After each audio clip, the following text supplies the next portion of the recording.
이제 톱날을 제대로 다시 껴가지고 여기 이 부분에 밀착을 시켜야 됩니다. 이 부분에 밀착을 안 시키고 또 조이는 경우가 있는데, 반대편도 마찬가지죠.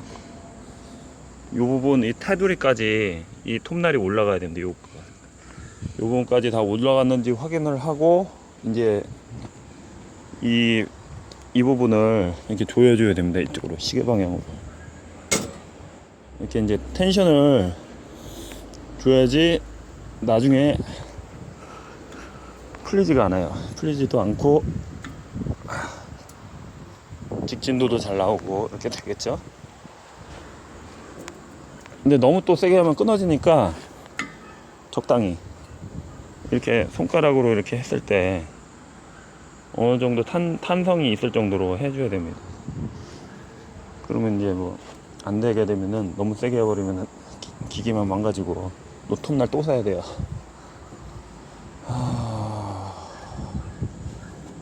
이렇게 됐습니다. 지금 이거를 뽑았는데, 이게 지금 그 장비가 너무 오래되고 녹이 좀 쓸어가지고 아주 수리하는데 힘들었는데, 계속 녹난 걸로 이제 자르다가 이제 끊어졌어요. 톱날이 끊어져가지고 이제 한번 다시 새 걸로 사가지고 이제 한 겁니다. 이제 이 상태가 되면은 이제 준비가 됐다고 볼 수 있습니다. 다 됐으면은 이제 커버를 닫고, 이게 작업간에는 절대로 여기에다가 넣으시면 안 돼요. 손을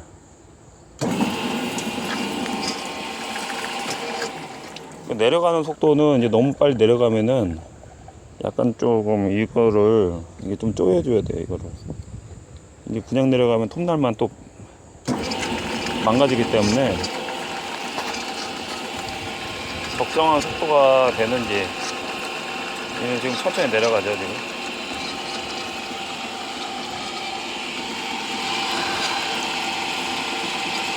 베어링이 잘 밀착이 되는지도 봐야 되고,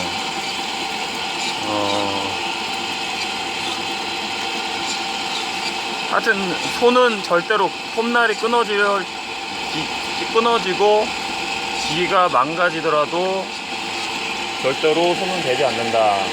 원칙입니다. 저희가 기계를 하나 빨았는데 손가락이 엄지가 나가버렸어요.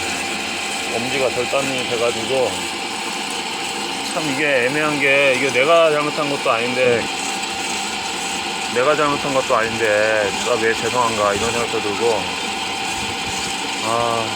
그래서 이제 쓰시는 분들은 반드시 톱날에 대해서 손을 대시면 안 됩니다. 작업하실 때. 밴드쇼를 다루는 게 이게 쉽지 않아요. 이게 웬만한 기술, 처음에는 이제 어떤 거든지 다 어렵지만은, 밴드쇼 다루는 기술도 이게 예를 들어서 이제 회전 속도도 어느 정도 나와야 되고, 그 다음에 이제 톱날의 재질을 어떻게 할 것인지에 따라 또 틀려요. 이게 톱날의 재질에 따라서, 예를 들어서 스테인레스를 자를지, 아니면은 니켈 크로마금을 자를지, 그러면은 톱날이 또 틀려지고, 또 나무 같은 거는 그냥 쉽게 나가는데, 이제 그렇지 않은 것들은 이제 시간도 많이 걸리고, 그 다음에 톱날 두께도 틀리고,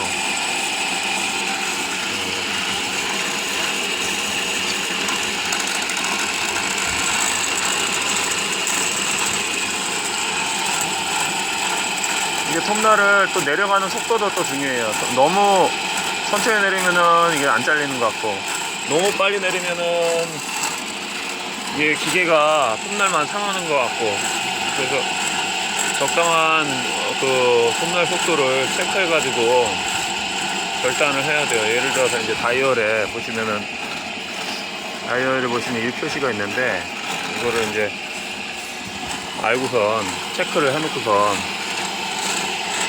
이제 사용을 하셔야 됩니다.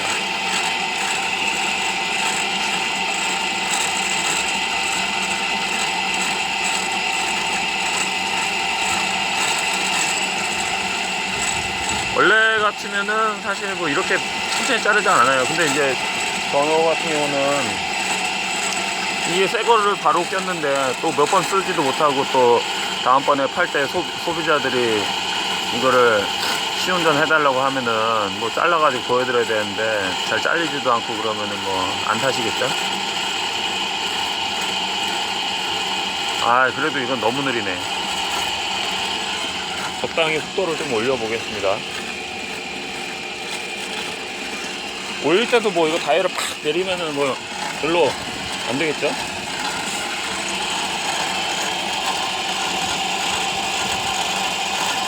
잘리는 게 아니네. 이미 잘려진 거에서 지금 하고 있는 상태였는데, 그 다음에 이제 추가적으로 말씀 안 드린 게 있는데 뭐냐면은 이 부분과 이 부분에 이제 가이드가 있는데 이거 간격을 바이스에 딱 밀착을 시켜야 돼요. 이게 밀착을 안 시키고 완전히 벌려버리면은 이제 이렇게 좁은 거를 자를 때 이게 톱날이 이쪽으로 안쪽으로 이렇게 휘든지 바깥쪽으로 휘든지 그래서 사선으로 옆에서 봤을 때 사선으로 자를 수가 있다는 거죠. 그 톱날이 뭐 먹공을 용으로 쓸지 뭐 부리를 자를지 신줄을 자를지 뭐 봉을 자를지 알루미늄을 자를지 뭐 그냥 일반 철을 자를지 그거에 따라서도 회전 속도하고 톱날이 어떤 거를 쓸지 이런 것들이 중요합니다.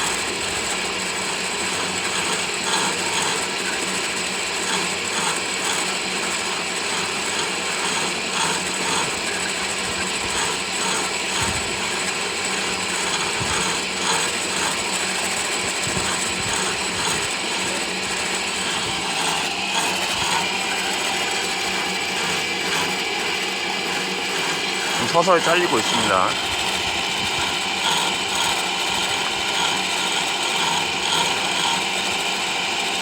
그리고 이제 톱날을 만질 때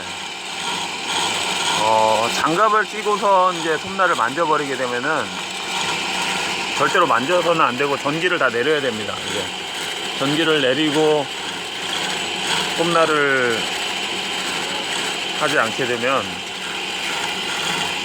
그냥 뭐 손가락이 톱날에 장갑에 말려가지고 한마디로 뭐 절단이 같이 되는 경우가 있습니다. 이렇게 요 사이로 이렇게 틈을 껴서 여기에 딱 끼는 겁니다. 요 사이에. 그리고 여기에서 걸려가지고 그래서 말려가지고 그냥 쓱 하고선 그냥 같이 나가버립니다. 그래서 톱날을 절단하는 그 밴드쇼가 어떻게 보면은 밀링이 아니고 선반만큼 위험한 게 사실입니다.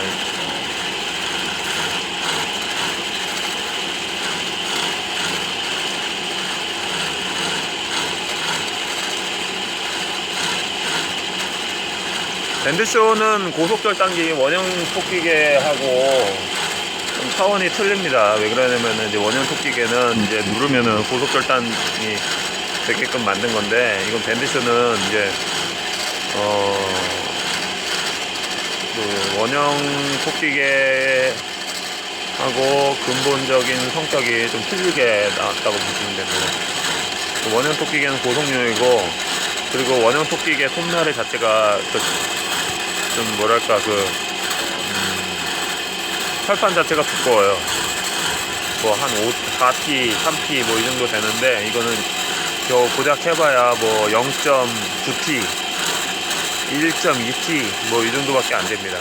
그래서 실제로 한 방에 많은 양을 고속으로 이렇게 했을 때 톱날에 무리가 오고 톱날이 끝에가 깨져버리는 현상이 있습니다.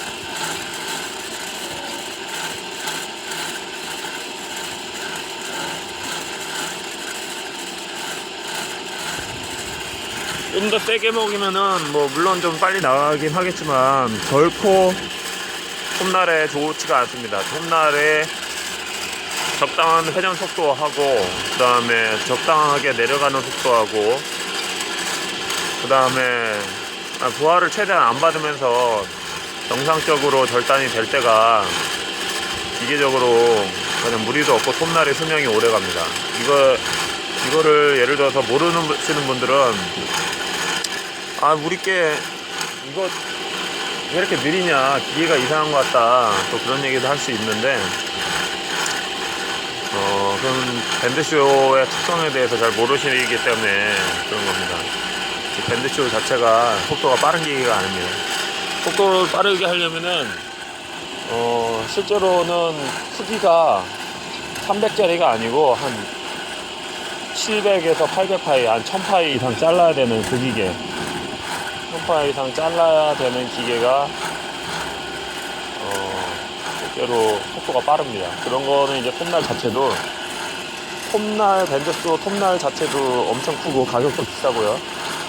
그 다음에 톱날의 두께도 더 두껍고, 기계도 이거의 한 10배는 될 겁니다, 진짜. 톤수도 막 5톤에서 막 10톤 나갈 수도 있고, 기계 자체가 엄청 커요.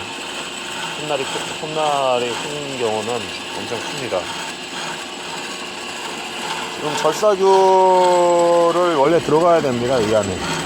절사규는 흰색으로 돼가지고 녹을 방지하고 그 다음에 윤활 기능이 있어서 기계적인 손상을 더 줄여주는 역할을 하는 게 절사규인데, 원래는 이제 밴드쇼 철을 절단을 할 때는 그 절사규를 같이 넣어서 사용을 해야 됩니다.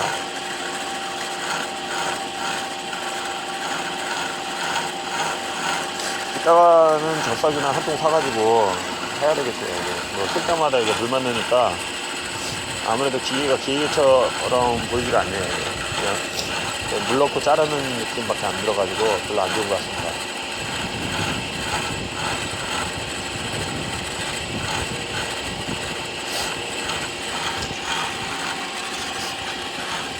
이 기계가 국산이 뭐 나쁘다는 건 아닌데 일제가 좀 잘 만들긴 했어요. 우리나라보다 공업을 시작한 게 좀 더 일찍 받아들여 가지고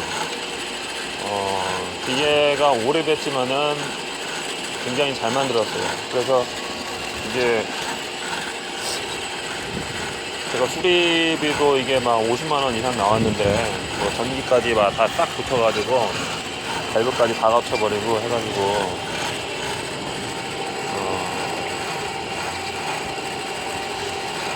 하여튼 돈이 좀 들어간 기계입니다, 이게.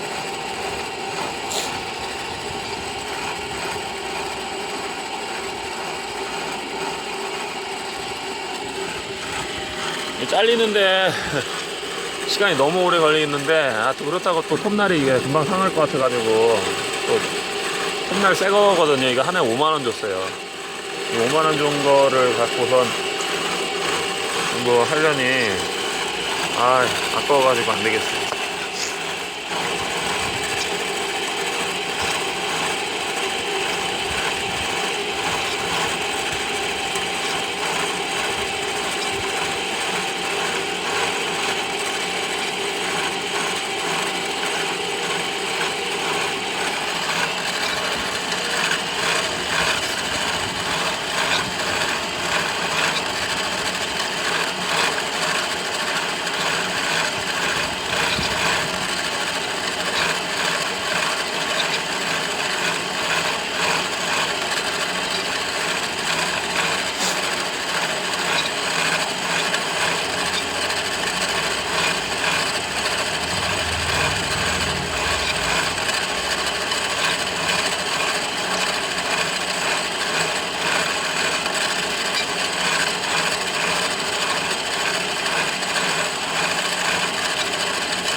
실제로 자를 때 뭐 이거 하나 자르는데 16분 지금 걸렸는데 16분, 15분 뭐 이렇게 걸렸는데 이렇게 오래는 자르지 않죠. 실제로는 좀 더 빨리 자르는데 저는 이제 좀 지금 톱날개 알고 또 시운전 처음 자르다 보니까 무리해서 이렇게 자르고 싶은 생각은 없습니다.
아, 이제 잘렸습니다. 이제 다 잘리게 되면 이제 올라가겠죠?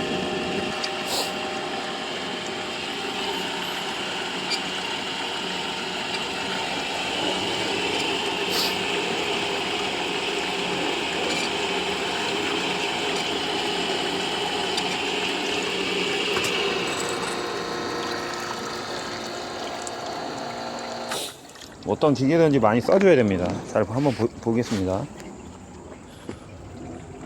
이걸 풀고 이제 옆면에서 이렇게 세웠을 때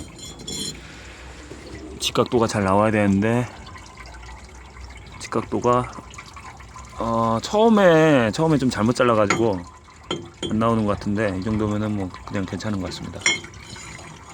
다시 한번 잘라볼게요.